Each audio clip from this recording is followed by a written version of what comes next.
குழந்தைகளுக்கு பாலூட்டும் போத்தலும் வெண்ணிற ஆடை ஒன்றும் அடையாளம். பிள்ளையான் விவகாரத்தில் முக்கிய சிஐடி அதிகாரிகள் கைது. விடுதலை புலிகளின் தலைவருக்கான வீர வணக்கம் குறித்து முரண்பாடு, கேள்வி எழுப்பும் அருத்தந்தை. யாழ் வட்டுக்கோட்டையில் ஏற்பட்ட கலவரம், மேலும் 3 கைது.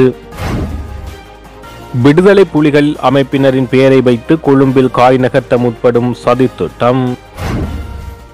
செம்மணி மனித புதைகுழி விவகாரம், அரசின் நிலைப்பாட்டை அறிவித்த நீதியமைச்சர். முல்லைத்தீவுக்கு சொகுசு குளிரூட்டப்பட்ட பேருந்து சேவை தேவை என ரவிகரன் வலியுறுத்தல். கருப்பு ஜூலையின் 42வது நினைவு தினம் விடுக்கப்பட்ட அழைப்பு. வெள்ளை வேன் கடத்தல் கொலைகள், நாமலுக்கு எச்சரிக்கை விடுத்த அமைச்சர். தொடர்புட விரிவான செய்திகள். யாழ் செம்மணி மனித புதைகுழி தடயவியல் அகழ்வாய்வு தளம் 2 குழந்தைகளுக்கு பாலூட்டும் போத்தலை ஒத்த பொருள் ஒன்று அடையாளம் காணப்பட்டது.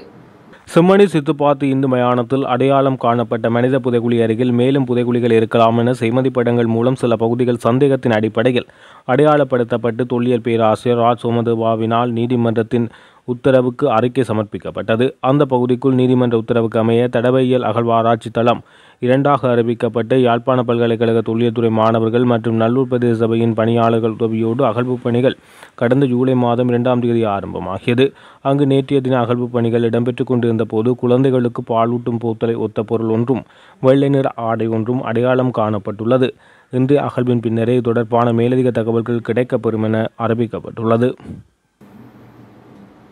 தமிழ் மக்கள் மீது திட்டமிட்ட படுகொலைகள் நடைபெற்றன என்ற உண்மைகளையும் அநீதிகளுக்கு பொறுப்பு கூற வேண்டும் என்ற கடப்பாட்டினையும் மூடி மறைக்கும் செயலாகவே தேசிய மக்கள் சக்தி அரசாங்கத்தின் அடிப்படையான ஜேவிபியின் உத்தியபூர்வ இளைஞர் அமைப்பான சோசலிச இளைஞர் சங்கம் சகோதரத்துவ நாளாக கருப்பு ஜூலை நிகழ்வுகளை மடைமாற்றம் செய்ய எத்தனிக்கின்றது. இதனை நாம் வன்மையாக கண்டிக்கின்றோம் என வலிகாமம் கிழக்கு பிரதேச சபை தவிசாளர் தியாகராஜா நிரோஷ் தெரிவித்துள்ளார். இலங்கையில் தமிழ் மக்கள் அடையாளப்படுத்தப்பட்டு தேடி அளிக்கப்பட்ட கருப்பு ஜூலை நினைவுகளின் 42வது ஆண்டை உணர்வுபூர்வமாக தினம் அனுஷ்டிக்கிறது. கடந்த 42 ஆண்டுகளுக்கு முன் குட்டிமணி, தங்கத்துறை, ஜெகன் உள்ளிட்ட 54 அரசியல் கைதிகள் வெலிக்கடை சிறையில் கொடூரமாக படுகொலை செய்யப்பட்டனர். தமிழர்களை வாக்காளர் பட்டியலுடன் தேடிச் சென்று 3000க்கும் மேற்பட்ட தமிழர்களை உயிருடன் தீயிலிட்டும் இதர கொடூரங்களுக்கு உள்ளாக்கவும் கொன்றொழித்தனர். 1.5 லட்சம் பேர் வீடற்றவர்கள் ஆயினர். 8000 வீடுகள், 5000 வணிக நிறுவனங்கள் கொள்ளையிடப்பட்டன, அழிக்கப்பட்டன. இக்காலகட்டத்தில் 300 மில்லியன் டாலர்கள் அளிக்கப்பட்டன. இதனை பன்னாட்டு மனித உரிமை ஆணையம் தமிழருக்கு எதிரான திட்டமிட்ட இனப்படுகொலை என விவரித்து அறிக்கை வெளியிட்டுள்ளது. இவ்வினப்படுகொலையை அரசு இயந்திரமே தகவமைத்து வழிப்படுத்தியது என்பதற்கு சகல ஆதாரங்களும் உள்ளன. இவ்வாறாக நாட்டில் இனப்படுகொலை நடைபெற்றமைக்கு பொறுப்பு கூறல் எதையும் முன்வைக்காமல் அத்தேவையினை போர்த்தி மூடிவிடும் உத்தியுடன் இன்று அரசாங்கம் நிதானமாக செயற்படுகிறது. இப்படுகொலைக்கு ஜேபிபியும் பொறுப்புடையது. ஆதலால் அரசாங்கத்தின் மாணவர் அமைப்பான ஜேபிபி தலைமை செயலகத்துக்குள்ளேயே இயங்கும் உத்தியோகபூர்வ இளைஞர் அமைப்பான சோசலிச இளைஞர் அமைப்பூடாக அனுசரணையுடன் இன்றைய தினம் நாளை சகோதரத்துவ நாள் பிரகடனப்படுத்தப்படுகிறது. இதற்காக யாழில் அரச வளங்கள் ஈடுபடுத்தப்பட்டு நடவடிக்கைகள் மேற்கொள்ளப்படுகின்றன. இது தமிழ் மக்களுக்கு எதிராக மேற்கொள்ளப்பட்ட இனப்படுகொலையையும் அதற்கான பொறுப்பு கூறலையும் திட்டமிட்டு மறைக்கிற இல்லாமல் ஆக்குகின்ற முயற்சியாகும். இதனை நாம் கண்டிக்கின்றோம். ராஜபக்சக்களை ஒத்ததாக இன்றைய தமிழருக்கு எதிரான அரசாங்கம் மென்பழு அணுகுமுறையில் தமிழர்களுக்கு எதிரான நடவடிக்கையை முன்னெடுக்கின்றது என்ற விழிப்புணர்வை ஏற்படுத்துகின்றோம் என அந்த அறிக்கையில் தெரிவிக்கப்பட்டுள்ளது. குற்றத்தடுப்பு புலனாய்வு பிரிவின் அதிகாரிகள் அல்லது முன்னாள் உறுப்பினர்கள் பலரை அனூர் அரசு புலனாய்வு துறையின் அனுசரணையோடு குற்றச்சாட்டுகள் அடிப்படையில் கைது செய்கின்றது. அண்மையில் முன்னாள் அரச புலனாய்வு தலைவரான நிலந்த ஏவத்தினர் பணியிடை நீக்கம் செய்யப்பட்டுள்ளார். தற்போது 2018 தொடக்கம் 2019 காலப்பகுதியில் மட்டக்களப்பு மாவட்ட புலனாய்வு அதிகாரியாக இருந்த ஒருவரும் கைது செய்யப்பட்டுள்ளார். உயிர்த்தநாய விசாரணை 3 வலயங்களாக இடம்பெற்று வருகிறது. இந்த நிலையில் இவ்வாறான கைது நடவடிக்கைகள் ஏன் முன்னெடுக்கப்படுகின்றது என்ற சந்தேகங்கள் எழுந்துள்ளது. பிள்ளையான் தொடர்ச்சியாக தடுப்பு காவலில் வைக்கப்பட்டு கிழக்கு பல்கலைக்கழக துணைவேந்தரினுடைய காணாமல் ஆக்கப்பட்டு கடத்தப்பட்டமை தொடர்பான விடயங்களுக்கு விசாரணைக்காக உட்படுத்தப்பட்ட அவரிடம் உயிர்த்தநாய தாக்குதல் தொடர்பாகவும் விசாரணைகள் இடம்பெற்று வருவதாக பாதுகாப்பு பிரதி அமைச்சர் ஆனந்த விஜயபால பாராளுமன்றத்தில் தெரிவித்தார். இதன்போது அவர் சில விடயங்களை தெரிவித்ததாகவும் அவர் உறுதிபட குறிப்பிட்டிருந்தார். இந்த நிலையில் தற்போது புலனாய்வு அதிகாரிகளின் கைது இடம்பெறுகின்றமை இரண்டுக்கும் உள்ள இணைப்பை வெளிப்படுத்துவதாக அமைந்துள்ளன. யாழ்ப்பாண மூலாய் பகுதியில் இடம்பெற்ற கலவரத்துடன் தொடர்புடையவர்கள் என்ற ரீதியில் மேலும் 3 நேற்றிரவு கைது செய்யப்பட்டுள்ளனர். நேற்றைய தினம் மூலாய் பகுதி மக்கள் இணைந்து யாழ்ப்பாணம் மாவட்ட பிரதி போலீஸ் மா அதிபர் காரியாலயத்துக்கு முன்பாக கவனஈர்ப்பு போராட்டத்தில் ஈடுபட்டனர். இந்த நிலையில் யாழ்ப்பாணம் மாவட்ட சிரேஷ்ட போலீஸ் அத்தியகச்சர், உதவி போலீஸ் அத்தியகச்சர் மற்றும் வட்டுக்கோட்டை போலீஸ் நிலைய பொறுப்பதிகாரி ஆகியோரை அழைத்து விரைந்து கைது நடவடிக்கையை முன்னெடுக்குமாறு வலியுறுத்தியிருந்தார். அந்த வகையில் மூலாய் பேரம் பகுதியைச் சேர்ந்த இருவரும், சங்கரத்தை பகுதியைச் சேர்ந்த ஒருவரும் என மூவர் நேற்றிரவு தொடக்கம் இன்று அதிகாலை வரையிலான சுற்றிவளைப்பின் போது கைது செய்யப்பட்டனர். போலீசார் மற்றும் போலீஸ் விசேட அதிரடிப்படையினர் இணைந்து இந்த சுற்றிவளைப்பு நடவடிக்கையை முன்னெடுத்தனர். மேலும் மூலாய் பகுதியில் தொடர்ந்தும் போலீஸ் பாதுகாப்பு நடைமுறையில் உள்ளது. கடந்த ஞாயிற்றுக்கிழமை இடம்பெற்ற கலவரத்தை அடக்குவதற்கு போலீஸ் துப்பாக்கி பிரயோகம் மேற்கொண்டமையும் குறிப்பிடத்தக்கது. தேசிய தலைவருக்கு மகிழ்ச்சியோடு செய்ய வேண்டிய வீர வணக்கம் ஏன் முரண்பட்டு நடாத்தப்படுகின்றது என அருட்தந்தை ஜெவனேசன் கேள்வி எழுப்பியுள்ளார். தனியார் தொலைக்காட்சியில் இடம்பெற்ற நேர்காணல் ஒன்றின் போது அவர் இதனை தெரிவித்துள்ளார்.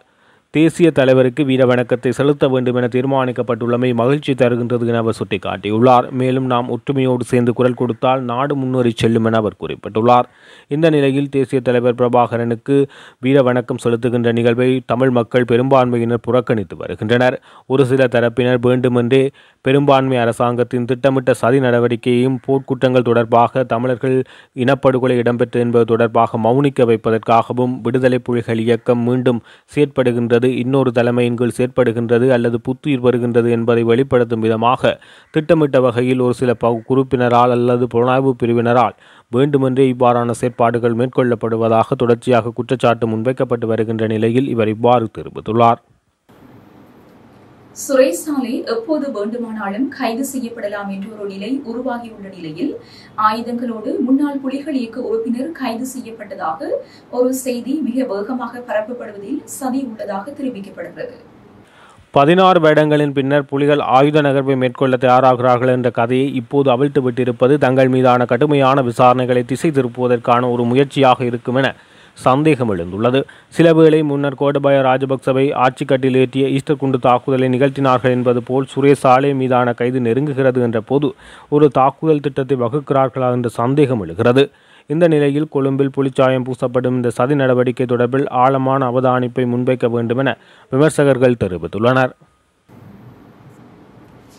மட்டக்களப்பு வவுனதீவு போலீசார் படுகொலை செய்யப்பட்ட சம்பவத்திற்கும் சக்ரான் காசிம் தலைமையிலான இஸ்லாமிய பயங்கரவாத குழுவிற்கும் தொடர்பு இருப்பது வெளிச்சத்திற்கு வந்துள்ளது. வவுனதீவு பலிரவு பாலத்துக்கு அருகாமையில் இரு போலீசார் துப்பாக்கியால் சுட்டும் வெட்டியும் கொலை செய்த சம்பவம் தொடர்பில் அப்போது மட்டும் மாவட்ட புலனாய்வு பிரிவு பொறுப்பதிகாரியாக கடமையாற்றியவரும் தற்போது கந்தளாய் போலீஸ் நிலையத்தில் கடமையாற்றி வரும் போலீஸ் பரிசோதகர் ஒருவரை நேற்று திங்கட்கிழமை சிஐடியினர் கொழும்பில் வைத்து கைது செய்தனர். கடந்த 2018 நவம்பர் 29 வவுனதீவு பலிரவு போலீஸ் சோதனை சாவடியில் கடமையில் ஈடுபட்டு கொண்டிருந்த போலீஸ் சார்ஜன் நிரோசன், இந்திர பிரசன்னா மற்றும் போலீஸ் கான்ஸ்டபிள் தினேஷ் ஆகியோரை மர்ம நபர்கள் துப்பாக்கியால் சுட்டும் கத்தியால் வெட்டியும் கொலை செய்து அவர்களினுடைய கைத்துப்பாக்கியையும் எடுத்துச் சென்றனர்.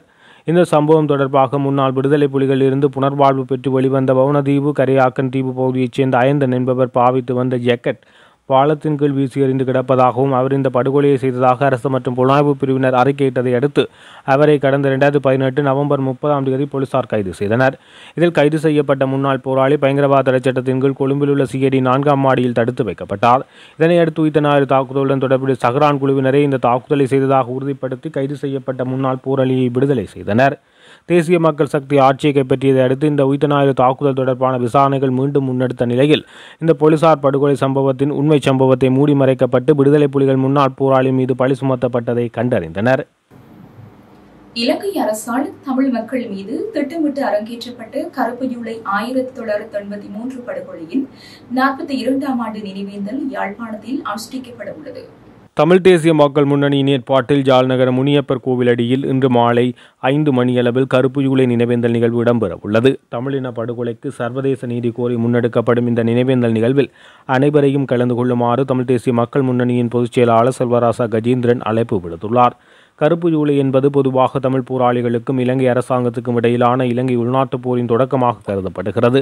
ஆரம்பத்தில் ஐக்கிய தேசிய கட்சி உறுப்பினர்களால் திட்டமிட்ட போதிலும் அதன் பின்னர் கணிசமான சிங்கள பொதுமக்களின் பங்கேற்புடன் 1983 ஜூலை 23 இரவு தலைநகர் கொழும்பில் தமிழர்களுக்கு எதிரான கலவரம் தொடங்கி பின்னர் நாட்டின் பிற பகுதிகளுக்கும் பரவியது. அந்த வகையில் 1983ஆம் ஆண்டு ஜூலை மாதம் இலங்கை அரசு ஸ்ரீலங்கா சிங்கள பாதுகாப்பு படையினர் இனவெறி கொண்ட காடேர்கள் மற்றும் பொதுமக்களால் தமிழ் மக்கள் மீது மேற்கொள்ளப்பட்ட இன அழிப்புக்கான கருப்பு ஜூலை சம்பவம் இன்னமும் தமிழ் மக்கள் மனதில் மாறாத வடுவாக இருக்கின்றது என தெரிவித்துள்ளார். வெள்ளைவான் கடத்தல்காரர்களையும் படுகொலையாளிகளையும் பாதுகாத்தவர்களினர் நாடாளுமன்றத்தில் வைத்து தொழில் பிரதி அமைச்சர் மஹிந்த ஜெயசிங்க நாமல் ராஜபக்சவை எச்சரித்துள்ளார்.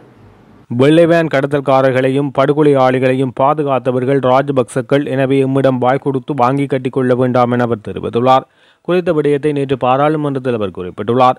நடைபெற்ற நேற்றைய விவாதத்தில் தொழில் பிரதி அமைச்சர் மஹிந்த ஜெயசிங் உரையாற்றிக் கொண்டிருந்த போது பாராளுமன்ற உறுப்பினர் ராதாகிருஷ்ணன் ஒழுங்கு பிரச்சினை ஒன்றை எழுப்பினார். அதை பெரிதாக செவிமடுக்காத தொழில் பிரதி அமைச்சர் மஹிந்த ஜெயசிங்க, சயித் பிரேமதாசா, நாமல் ராஜபக்ச மற்றும் டேஸ்ரி ஜெயசேகர, நீங்கள் எல்லோரும் கொழும்பு மாநகர சபை ஆட்சியை கைப்பற்ற ஒன்றிணைந்தீர்கள் எனவும் ஊடக சந்திப்புகளை நடத்தியதுடன் எதிர்கால நண்பர்களாகினீர்கள் எனவும் சுட்டிக்காட்டியிருந்தார்.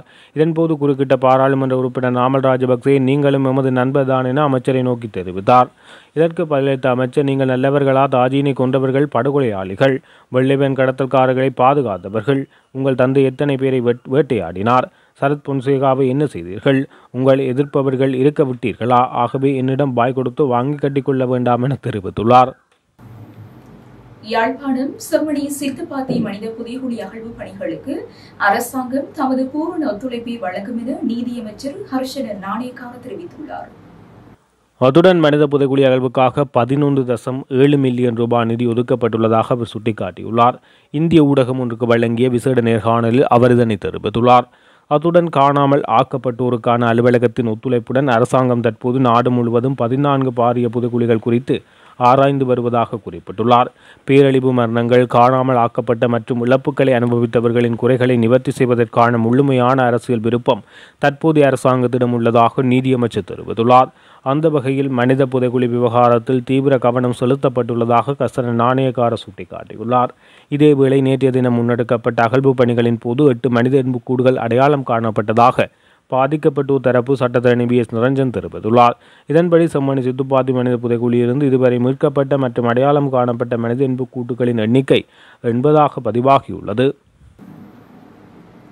முல்லைத்தீவு மாவட்டத்திற்கு குளிரூட்டப்பட்ட சொகுசு பேருந்து சேவையை உடனடியாக ஏற்படுத்த வேண்டும் என போக்குவரத்து, நெடுஞ்சாலைகள், துறைமுகங்கள் மற்றும் சிவில் விமான சேவைகள் அமைச்சர் விமல் ரத்நாயக்கவிடம் வன்னி மாவட்ட நாடாளுமன்ற உறுப்பினர் துரைராசா ரவிகரன் வலியுறுத்தியுள்ளார்.